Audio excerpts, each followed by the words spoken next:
personne, en tant que membre de la société, a le droit à la sécurité sociale. Toute personne a le droit au travail, au libre choix de son travail, à des conditions équitables et satisfaisantes de travail et à la protection contre le chômage. Toute personne a droit au repos et au loisir, et notamment à une limitation raisonnable de la durée du travail et à des congés payés périodiques.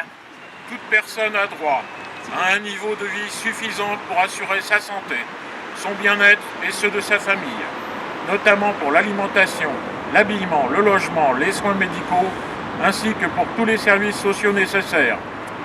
Alors que les chômeurs éprouvent les difficultés financières de plus en plus importantes, le gouvernement ultralibéral de son Altesse Macron Ier les sanctionne de plus en plus par un nouveau décret qui les contraint à devoir se déplacer coûte que coûte sous peine de radiation des listes qui peuvent aller jusqu'à 4 mois. Ce gouvernement a-t-il conscience que pour se déplacer, il faut avoir les moyens ? D'autant que la politique, à l'image de l'Europe qu'il mène, se résume, entre autres, à privatiser les services publics pour soi-disant plus d'efficacité et de rendement, au détriment de la facilité des usagers. Est-ce que le fait de fermer les petites gares va faciliter les déplacements des plus démunis ?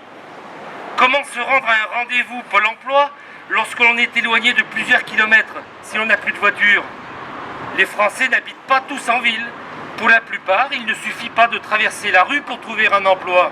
On peut comparer le caractère agressif de ce gouvernement, réprimant avec une violence sans précédent les gilets jaunes, avec ce décret, en multipliant par 5 les agents dédiés au contrôle des chômeurs, la possibilité de supprimer purement et simplement les droits au chômage.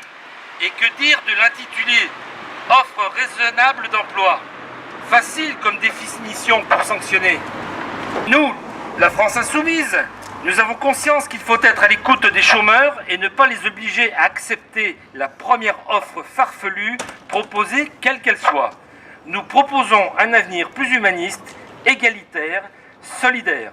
Le 26 mai, les élections européennes vous donnent l'occasion de nous aider à le faire pour une Europe fraternelle. Cette liste s'appelle Maintenant le peuple.